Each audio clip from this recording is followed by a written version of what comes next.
Assalamualaikum warahmatullahi wabarakatuh.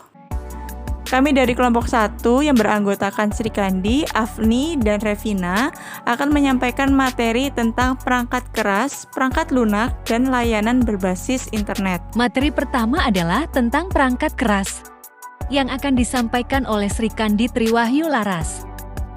Perangkat keras atau hardware. Perangkat keras adalah perangkat komputer yang memiliki wujud fisik yang nyata, dapat disentuh atau dipindahkan, yang dapat berguna sebagai perangkat masukan atau input, keluaran atau output, pemroses atau prosesor, memori, dan penyimpanan. Nah, di sini saya akan menjelaskan tentang perangkat keras komputer, yang mana perangkat keras komputer itu terdiri atas perangkat masukan atau input, perangkat pemroses, dan perangkat keluaran atau output.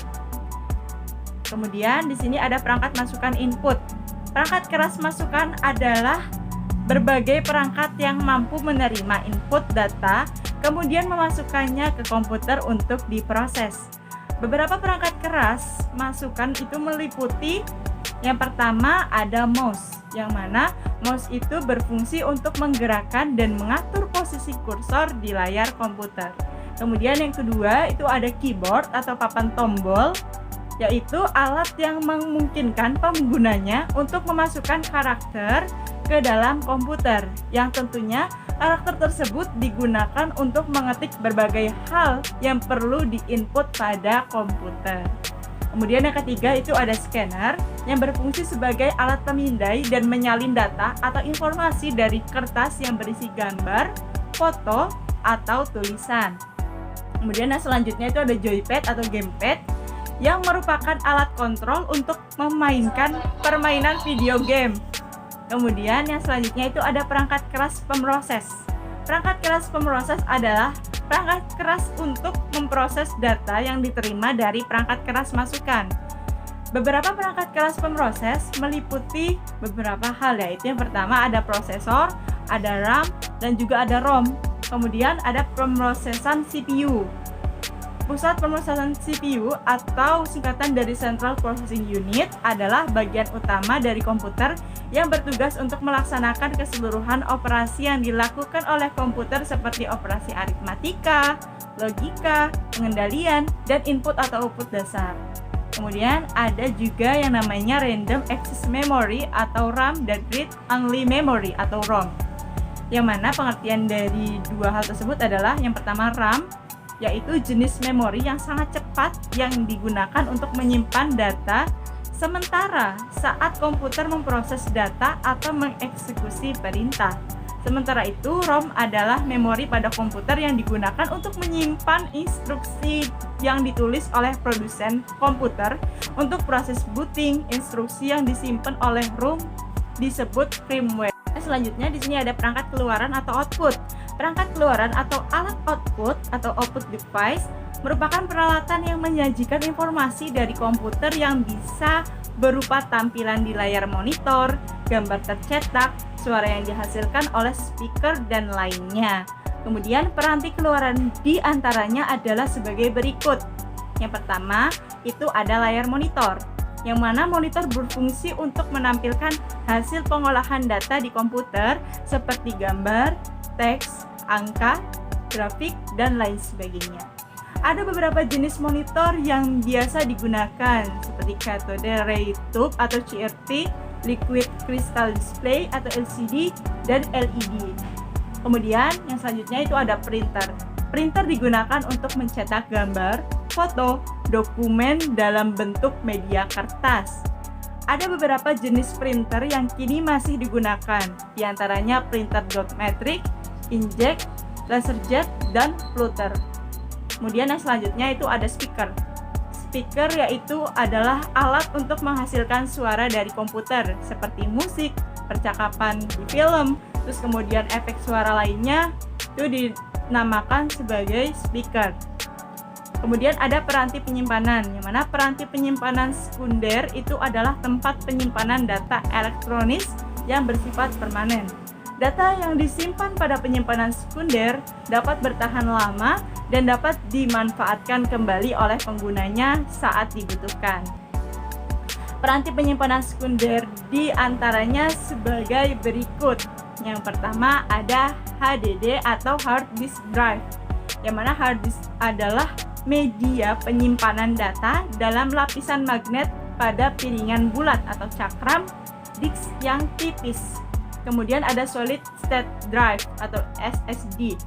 Solid state drive atau SSD adalah peranti penyimpanan data yang solid state yang menggunakan flash memory. SSD tidak memiliki disk pemutar list dan kit untuk dibaca atau ditulis yang biasa digunakan pada HDD. Kemudian flash drive, yang mana flash drive itu berfungsi sebagai alat penyimpanan data secara permanen yang portable. Kemudian flash drive ini menggunakan flash memory dan biasanya menggunakan antarmuka USB. Yang selanjutnya itu ada compact disk atau CD.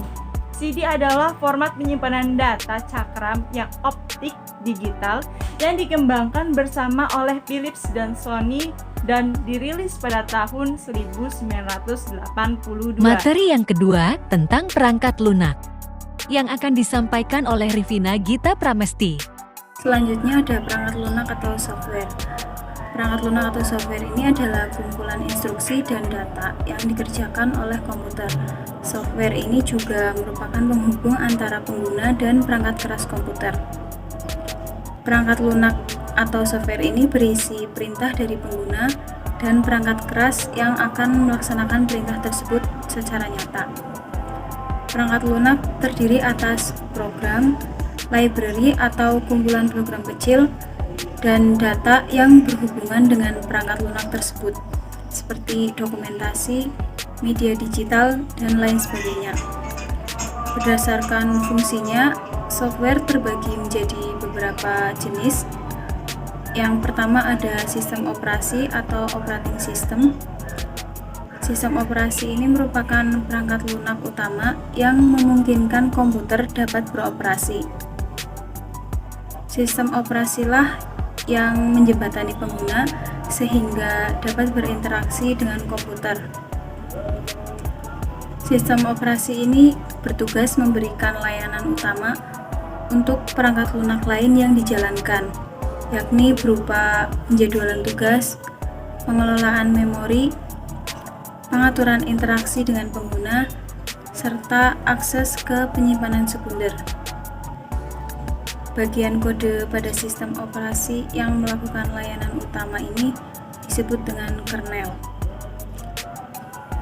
Sistem operasi ini juga mempunyai beberapa fungsi utama. Yang pertama ada manajemen proses. Manajemen proses ini mencakup penyiapan, penjadwalan, dan pemantauan proses atau program yang sedang dijalankan pada komputer. Kemudian yang kedua ada manajemen sumber daya.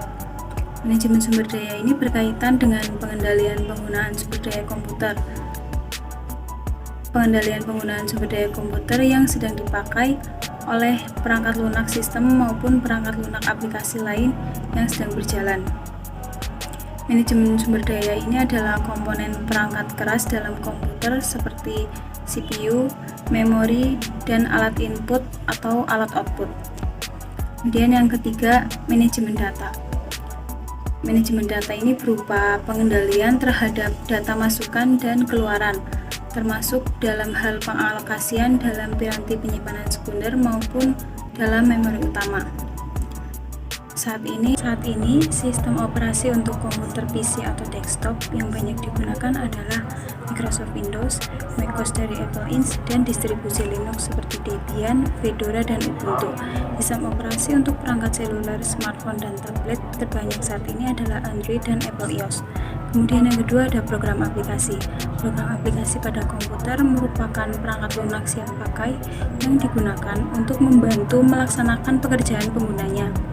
Dalam sebuah komputer, aplikasi ini disiapkan sesuai kebutuhannya masing-masing. Contoh misalnya, jika komputer akan digunakan untuk mengolah grafis, maka akan disiapkan program aplikasi pengolah grafis di dalamnya.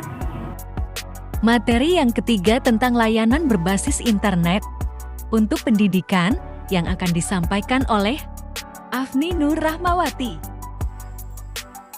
Layanan berbasis internet untuk pendidikan.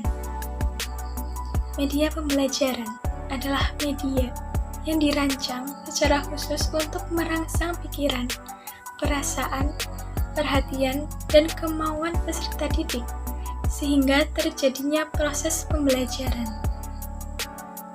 Media pembelajaran memuat informasi yang dapat berupa pengetahuan, maupun menjadi sarana bagi siswa untuk melakukan aktivitas belajar, seperti membaca, mengamati, mencoba, mengerjakan soal, menjawab pertanyaan, dan lain-lain. Media pembelajaran bukan sekedar benda fisik, namun segala sesuatu yang sudah berisi materi pembelajaran, sehingga memungkinkan seseorang memanfaatkannya untuk belajar, guna memperoleh pengetahuan, keterampilan, atau perubahan sikap. Ini menurut Shahid pada tahun 2010. Pemanfaatan media adalah penggunaan secara sistematis dari sumber belajar. Fungsi pemanfaatan sangat penting, karena membicarakan kaitan antara peserta didik dengan bahan belajar atau sistem pembelajaran. Ini menurut Warsita pada tahun 2008. Beberapa pola pemanfaatan media pembelajaran menurut Furqon pada tahun 2012 yaitu ada yang pertama, pemanfaatan media dalam situasi kelas atau di dalam kelas, yaitu media pembelajaran dimanfaatkan untuk menunjang tercapainya tujuan tertentu, dan pemanfaatannya dipadukan dengan proses belajar mengajar dalam situasi kelas. Yang kedua ada pemanfaatan media di luar situasi kelas atau di luar kelas. Ini terbagi ke dalam 3 meliputi pemanfaatan secara bebas, yaitu media yang digunakan tidak diharuskan kepada pemakai tertentu dan tidak ada kontrol dan pengawasan dari pembuat atau pengelola media, serta pemakai tidak dikelola dengan prosedur dan pola tertentu. Kemudian, pemanfaatan secara terkontrol, yaitu media digunakan dalam serangkaian kegiatan yang diatur secara sistematik untuk mencapai tujuan pembelajaran yang telah ditentukan, untuk dipakai oleh sasaran pemakai atau populasi target tertentu dengan mengikuti pola dan prosedur pembelajaran tertentu, sehingga mereka dapat mencapai tujuan pembelajaran tersebut. Yang selanjutnya, pemanfaatan media secara perorangan, kelompok atau massal. World Wide Web atau WWW, disebut juga web, site, website, atau situs, merupakan aplikasi dan layanan internet yang mencakup sumber daya multimedia. Kemudian pemanfaatan jaringan internet sebagai sumber dan sarana pembelajaran dapat diimplementasikan sebagai berikut. Yang pertama ada browsing atau surfing, yaitu yang secara dalam istilah umum digunakan bila hendak menjelajahi dunia maya atau web. Yang kedua ada researching, yaitu menjadikan internet sebagai sumber pengajaran. Peranan internet sebagai gudangnya informasi dimanfaatkan untuk mendapatkan informasi dan data yang berkaitan dengan materi pengajaran yang disampaikan. Informasi tersebut berkaitan dengan alamat situs yang akan dikunjungi sebagai sumber materi ajar yang telah diketahui terlebih dahulu melalui informasi yang diberikan pada buku pegangan pengajaran maupun dari informasi lainnya. Kemudian yang ketiga ada searching. Searching merupakan proses pencarian sumber pembelajaran guna melengkapi materi yang akan disampaikan kepada peserta didik. Yang keempat ada consulting and communicating atau konsultasi dan melalui email dan mailing list.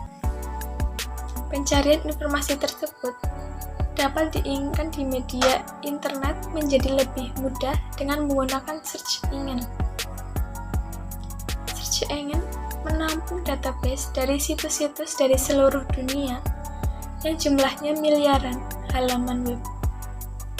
Cukup dengan memasukkan kata kuncinya, maka proses pencarian akan dilakukan, dan search engine akan menampilkan beberapa link situs yang disertai dengan keterangan.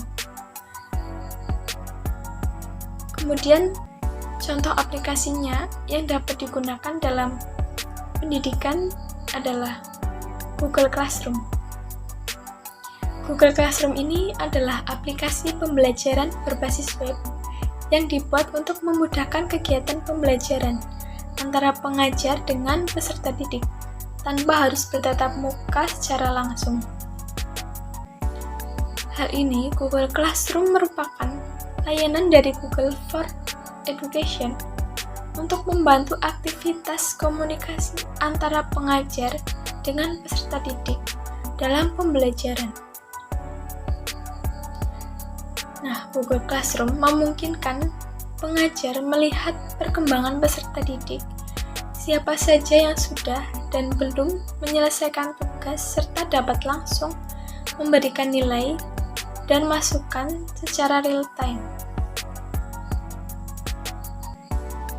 Peserta didik juga dapat dengan mudah mengakses dan menerima materi, serta mengumpulkan tugas langsung melalui yaitu Google Classroom. Yang kedua ada aplikasi Zoom. Zoom ini memungkinkan untuk mendukung pembelajaran dengan penyampaian materi pelajaran oleh pengajar yang dapat tersampaikan kepada peserta didik, sehingga pembelajaran dapat dilakukan secara dua arah, dan peserta didik bisa langsung memberikan umpan balik terhadap materi yang disampaikan oleh pengajar. Salah satu fitur pada Zoom yang sangat berguna adalah fitur screen record. Screen record dapat digunakan untuk merekam materi yang disampaikan pada layar. Dengan fitur ini, kita tidak perlu khawatir untuk ketinggalan materi yang bisa diakses melalui video rekaman yang tersimpan di Zoom tersebut. Sekian dan terima kasih. Wassalamualaikum warahmatullahi wabarakatuh.